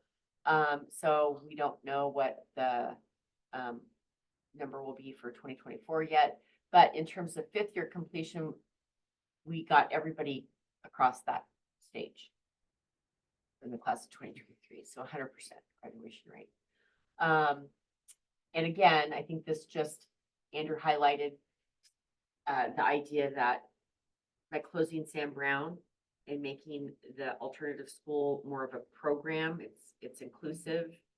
And some of you may recall that Sam Brown had like a 30% graduation rate. I don't remember what it was, but- Yeah, Yeah. and so that's not happening now.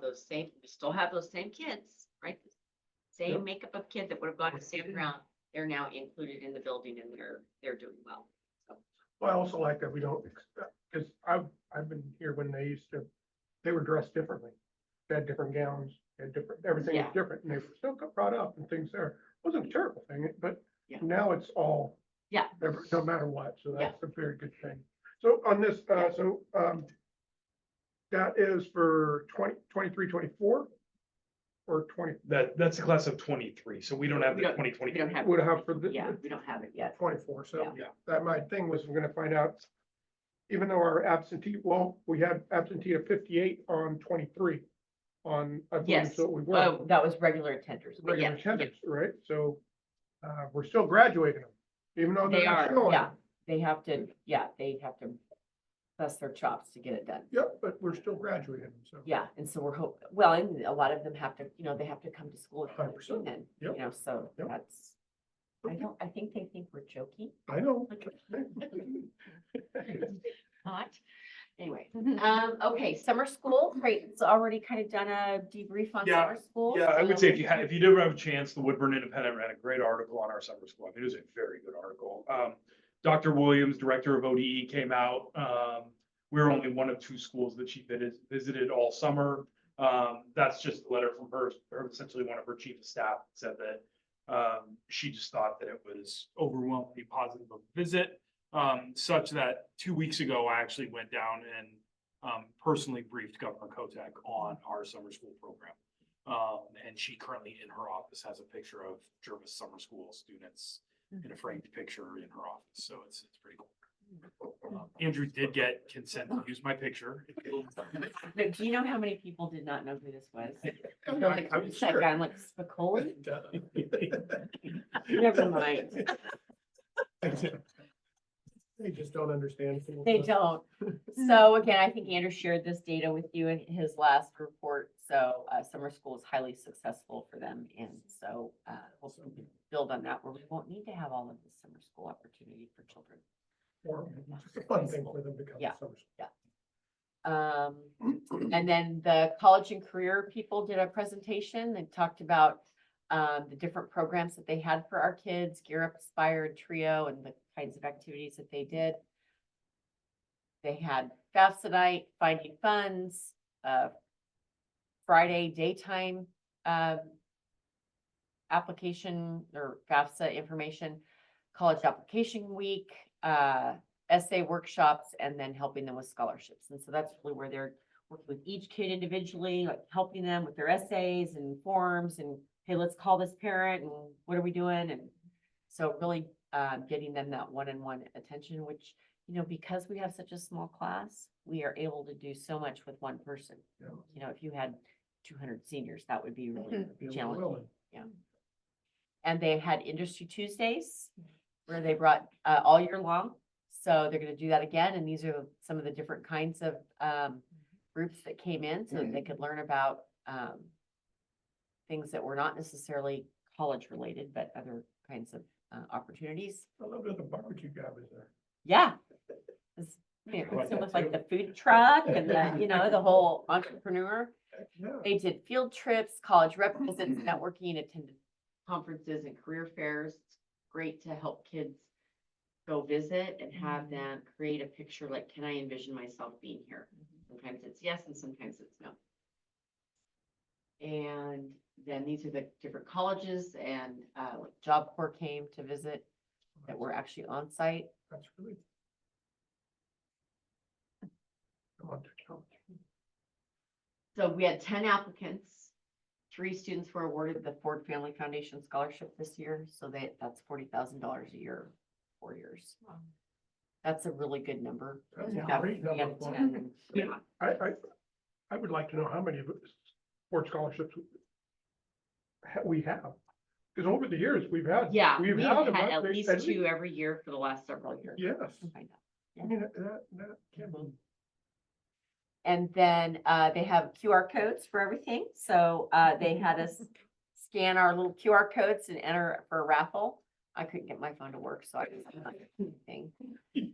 And then they have a web page too, where they have all of this information, and they've got a calendar. And did they, what happened to the slide? Did I go over it? Where There's 78 seniors. Oh, $3 million. access, yeah, there was, Well, when it lagged. it's Oh. slide. oh, That's good. So is this stuff that's on the district website? Yep, Okay, so that way, there it is. The class of 24, they earned $3 million in scholarships. that kind of stuff is something. Yeah, I and we didn't shared know. that with staff and they were like, Whoa, that is awesome. Yeah. I mean, that is something that Yeah. parent looking to move their kid, that Yeah. would be something, for sure. right? I mean, because we have the people to help them find Yeah. that money. Yeah. So go to Portland Public and try to figure that one out. Sound Kaiser. Or, yeah, Um, so, goal 4, of course, well, you know, we passed a bond. Don't know if you knew that. No. So, That's We're awesome. done with this. That's great. We're all excited. but basically, we revised the goal a little bit, and so we can look at that in our packet here. But obviously, it's still focusing on facilities, because that is still an important component. We're not done with that goal yet.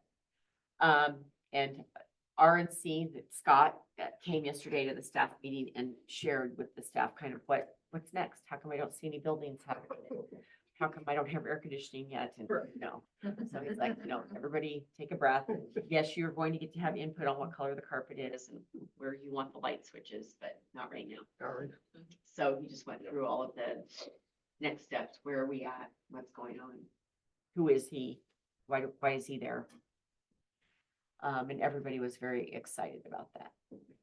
So, and then this is just the, list of projects. They all know what the projects are, and then different people that will be asked about what they want and hope for Out of the bond. And how they'll be asked. And gave them a 90-day plan. and who the team members are. This is all in your packet. And then right now we're in pre-design. This is what we're doing right now. And so that was well received as well. So if you want to look at, actually in your packet, there's just a couple of things I wanted to highlight for you in terms of the specifics that have changed. You look at,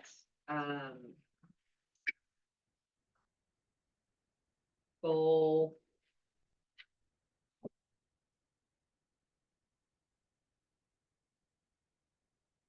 Let's see.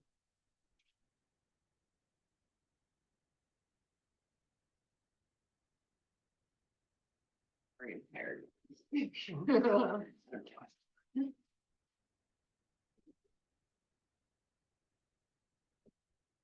Yes, so for goal 3, so if you look in your new strategic plan, you go to page 11, you'll see that there's actually 4 things that we're doing in that goal.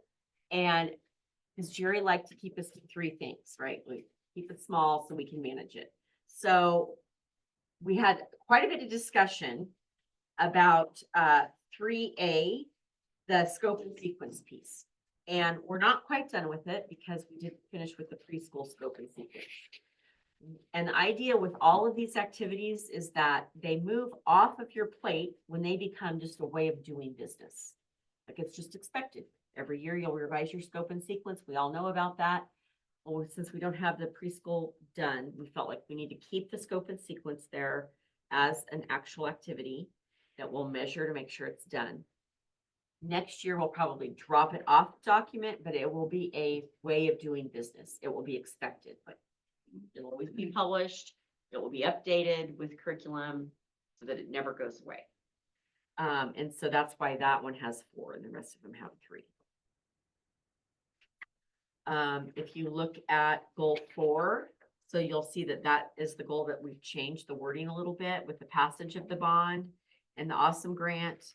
We're going to begin the pre-construction planning and contracting in order to complete the promised projects by June of 2027. And so there's some performance indicators, implementation measures for us that we're following there. And I think the most kind of overarching theme, not like a specific, we're hiring an architect, we're hiring a project manager, is the communication piece. Making sure that we consistently and transparently communicate to our stakeholders where we're at in the process, what's happening. So we've got a communication team for that, and that those people join us in the weekly bond meetings, and once we get going, we'll be putting that out. So you might have seen there was a press release for the members of the bond advisory. We had a press release out for that, put that on the website. And so when we pick the architect, we'll do the same thing. We'll take pictures as we're progressing, but making sure we're really purposeful about that. Is there something that, like on the website that can be put on, like a, We'll be launching a new bond page. yeah, so It'll be an actual, like, now the bond is passed. Now we're in the, here's where we're at right now. yep, and This is it'll what, be, and this is yep. what is going on. And Yep. and That'll it'll get colored in, be a is that- rolling. Yep. People can, at the very top of that page will be what the most recent thing that's happened, but we'll keep everything so that they can just move through. Oh, I want to see what did the bond advisory council meet about 2 months ago? What, and then they brought it up again. Okay, so they can, Yeah. they can go through all of those documents. So that page launches after next week. Yeah. And you'll also put like the projected budget and year-to-date stuff. Yeah. On a quarterly basis. Mhm. Okay. Yeah, that's perfect. Yep. It's something where they can look at something quickly. Yep. You know, Yep. But if they want to dive into the weeds, They they could can. do that. Yep, Yep. for sure. So Okay. then the last piece is, what do you want your goals to be and my goals to be for this coming year? So what I realized is that, yeah, you can take off the green. Thank you. Yeah, great, thank you. Thank you. What I realized is that last July, you guys did your self-evaluation. What? You did your self-evaluation, that OSBA, you did your self-evaluation of the board. Hmm. And I forgot to have you do that because I was on medical leave. So, we can have you do a self-evaluation. You can look at what you selected last year. Okay. And revise it. Or we continue on what we're doing. You could. Okay, I believe. All right, so where was that? So if you look at the back of your packet, page 41, last year you identified the so you have standards for yourself as a board. And you identified community engagement and innovation and creativity as being like 2 of the standards that you really wanted to focus on. And so. No, I'm just reading. Oh.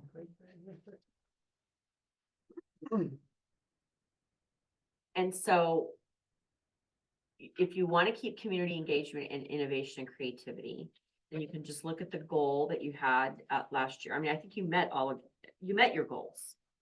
You did all of these things. I don't know if you feel like you need to evaluate yourself again this year, or maybe it's something because you've all been on the board for so long now, that maybe it's something you do every other year.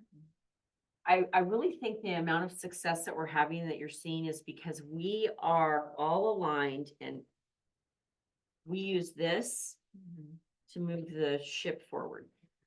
But if there's components where you think, well, I really feel like we should do another self-evaluation because I don't remember all the standards.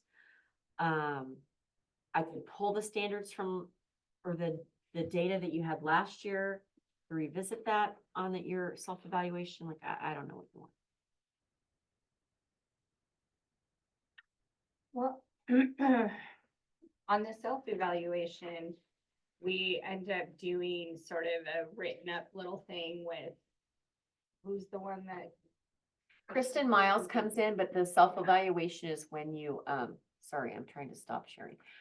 don't we fill something out for our own? Yeah, Yeah, yeah, like a yeah, like a little survey Survey, thing, yeah. And so we're talking about whether or not we want to continue with these kind of same ones that we already did like for 3 years, kind of, right? Well, with Well, this- last year, you guys, for your self-evaluation, you guys identified that community engagement and innovation and creativity were two standards that were kind of lower in your performance. So you thought, okay, we're gonna address that. And what would that look like? Right. Frankly, I don't think a year is really enough if you want to know the truth for these kinds of things. But that's just my own. I would just continue as we are. And I don't think we need a certain evaluation of ourselves every year. I hope that every other year. Too. And I also like the thing, what you just said, as far as that, maybe it takes more to see, because the community engagement, that's just something, and especially with the bond that's coming, that is something that we need to keep on top of, Yeah. yes, because Yeah. that's the number one thing that always comes up on all those things, is that we're not involved in the community enough and things there, and with the bond coming up and all that kind of thing, That's it, especially. I think that's really important. In innovation and creativity, well, we learned that with the, all the success that we've done with the, There's been a lot of out of the box thinking. Right, to get- Specifically. on just one. the Yeah. engagement of the kids, the teachers, and that's exactly what we wanted to see, and they, I don't know. I think with like the funding we used last spring to hire those 2 teachers at the elementary school to do that blitz.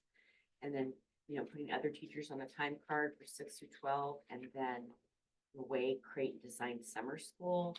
Like, I think, like, I want to know what that looked like, the data from that, because I'm gonna probably, if it worked, I'm probably gonna come to you after January and ask you for Yeah.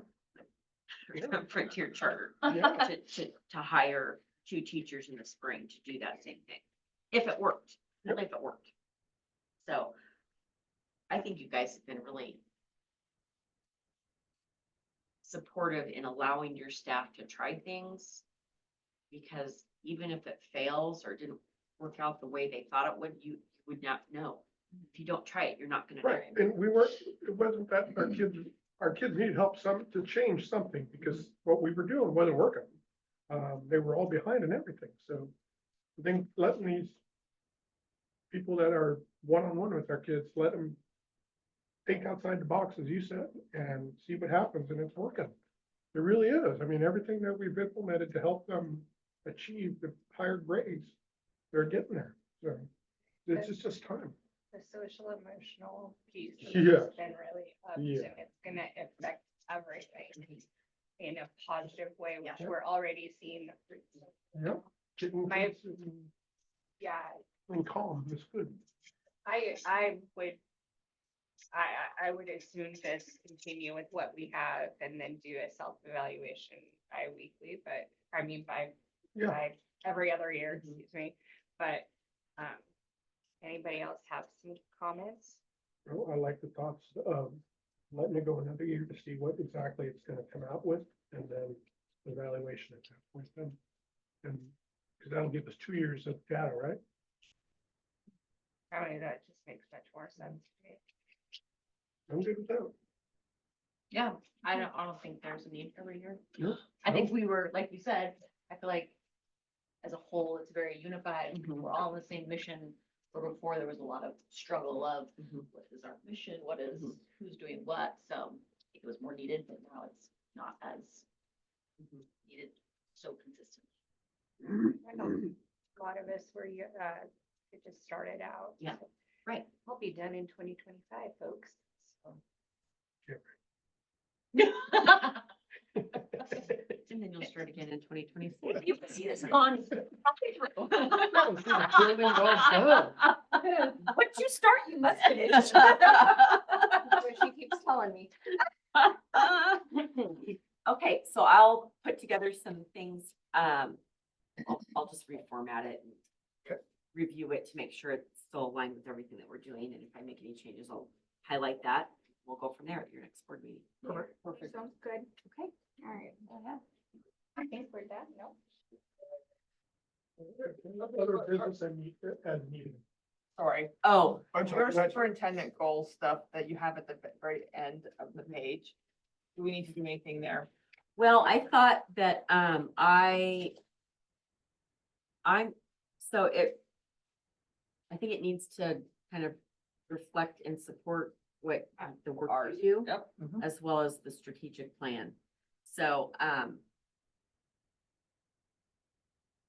there's a couple things I might do a little differently and propose, but I don't have that done yet.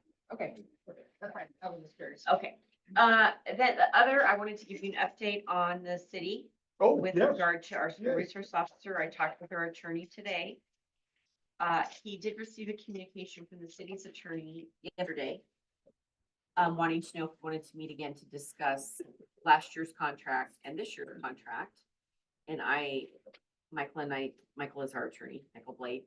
Michael and I discussed that the contract is actually not expired, that it is not a July 1 to Yes. June 30th contract. It doesn't expire until 2026. And so, I said that I wasn't really sure what else there was to talk about because they have violated the agreement and we attempted to bargain or negotiate with them and they have not come back with any additional data or a counter. So, he's gonna reach out to the attorney and see if we can meet face to face again. Apparently they're interested in having a school resource officer for the coming year. But I said, well, it would need to be someone who is dedicated to the school district. It's, 100%. yeah, so, And they have, in the contract also, it says they have to have one more officer than what they have. mhm. So right now they're 3. I don't know what they're at right now. So Yeah. anyway, and Yeah. what's wrong with this attorney? He can't read? He I can't don't read know. contracts? I mean, that's what attorneys do. They read. And this guy can't. It's very infuriating. I can't understand. I don't understand it. I don't know what the end goal is. Yeah, the unfortunate part is, you're right. What are they gonna produce? Yeah. To alleviate the situation? Right.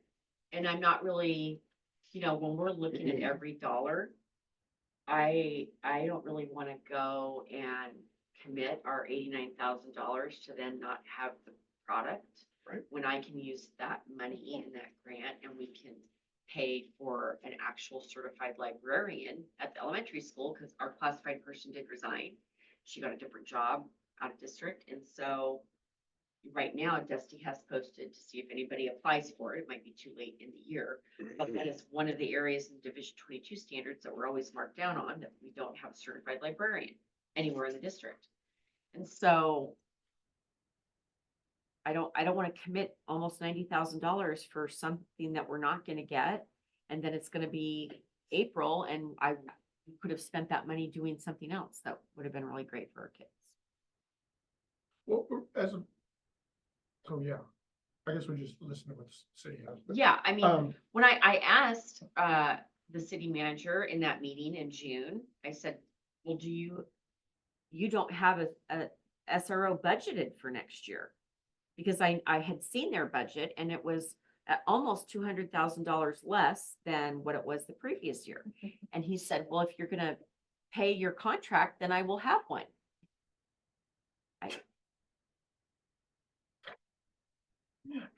I don't think that that's really how you budget. We're not gonna do this. yeah, Okay, I so is there a think- timeline of when they are supposed to be responding back and have like an answer? truly, Dan, I don't think they'll have anybody for this. I mean, can we set a thing like, we need to know by this date? Yes, Michael was gonna reach out to Mr. Tromke and say, okay, well, I spoke to the superintendent, she's willing to meet. And we'll just see how long it takes him to get some meeting dates on the table, and if it's November, I'm just gonna say, I mean, because I have to have the SIA budget done. No, I think it's the first part of October. I have a training in a couple of weeks. And so I have to have a preliminary draft done and take it to the board and, all of that. So we're gonna run out of time. But what is this meeting for? What do they want to meet about? We already know what, I don't know. I don't, why waste your time on it? I guess ask the attorney, what is Yeah. on the agenda for this thing? Because your day is full. yeah, There's no reason to make another meeting to listen to the nonsense we already know that's not Yeah. right. So I would, personally, I don't know if I would commit too much of your time to Okay. this. I'd let the attorneys just ask Yeah. the questions that, yeah. all right, you want to have a meeting, then what do you want to discuss? Mhm. And if it's the contract, well, read the contract. Yeah. And then I come back. told our attorneys that I'm not going to offer a counter proposal because I would be negotiating against myself. We were being very generous by saying Yeah. 43,000 and then it dropped from 65 was like, all right, well, things happen, we can make that work. But then they went to 4 and they went to 3 and you're now, How are you like gonna even cover it? before we had the SRO contract, the district was giving the city $20,000 a year. I don't know why, just as a thanks for helping us out. But there was no dedicated person to us. And so I was like, I don't think we should be doing that. I think we need to go for the COPS grant and I can hire a security guard for $20,000. 100%. And so then we got the grant and we were like, okay, this is good. But it'll help both ends. but- But so I don't really, So it would end in 2026. yeah, June 30th of 2026. And I said to Michael, I don't want them to be able to come back on us and say, oh, well, you've not addressed this. So, yeah, I mean, I have no idea about the law. I don't know what they could try to come after Right. money-wise. And so if they're not, we're gonna file, It's all- notify you've breached it and we're done. Yes. And I would pursue something else for the kids for this coming year. I don't think, they cannot produce somebody that quickly for this school year. And like you said, they're a hot mess, so, in my opinion, So I don't. not anytime soon. But are our Not funds in time for us completely tied? No, for this to year. them no. Until that's officially like dissolved? They're not officially tied to it, but I don't want to commit and spend and then have something come on the backside. that Yeah. Will create a problem. So would. The fortunate thing about this year is that it's a low cost curriculum year because the adoption is health curriculum and there's not going to be a whole lot. So I can easily set aside, $80,000 to deal with whatever the SRO issue might end up being. And if it's nothing, then I can easily move it to another area and pay for professional development over next summer, whatever. So I can hold it without impacting anything and I'll still have time to spend it. And SROs, they have to be, law enforcement? Yes. guess my question is you have an SRO for a reason. Mhm. So, I mean, I'm thinking to myself, Safety. yeah, so, Yeah. I mean, I'm not trying to be, you taking the funds to move somewhere else. Don't you want to have, I mean, I realize City of Jervis, but could you go somewhere else to get an SRO? Yeah. I could, the city manager of Hubbard has offered. And that's what I, Disclosure, that's my sister. so, okay. You know, I mean. I'm just saying that, I mean, from my Disclosure is kind of fix the problem. Yeah. But could it happen for this year? I don't know, I could check. So, I mean, I think my whole thing is that I want, Nope. I want to keep that. Yeah. Yes. That's what the funds are Yes. for. I Right. don't want to move them to something know. else. I think it's important to have that individual for football games and I was thinking. all these other items that come up, that kids act a little crazy at times. You need that. Mhm. So, No, I agree. I just didn't know if we had something that we could get done this year. If there's We a can try. possibility, because we're, Marion County is not, again, we talked about Marion County, but they are so short-staffed. North Marion was using a Marion County sheriff and they could never get a response, so. Okay, well, that's not the way to go. Their staffing issues are not great. And so, you know, I mean, obviously, I'd love to keep a service officer, because the kids are Yeah. gonna know, and the Yes. families are gonna know, but I could 100%. explore both with Woodburn and Hubbard to see if they're able to partner, what about my angel? and Mount Angel, yeah. oh, yeah, no, Joe. Yeah, and I think that you're right. And the thing for me is really safety and having a resource officer there. Yep. Having a connection with the kids and also having an authority figure of that Mhm. kind. It's really good for kids to Mhm. see that actually, and to be able to have relationships. You know, so Okay, I'll work on it. I kind of agree with Marie on this one. Well, I'll ask, right? Yep, We don't know that the doesn't hurt. answer until we ask. Right, no, 100%, yes. And if we do move the funds in some fashion, I know that we'll find the right spot for it. Yeah. But, Oh, for sure. You know, Yeah. obviously, but Okay, yeah, I would love to keep an officer. okay. What? What? We done? I think so. All right. You can just adjourn us out of here. Yeah, we're done. We're good. Good job, guys. Do we have a special session or not?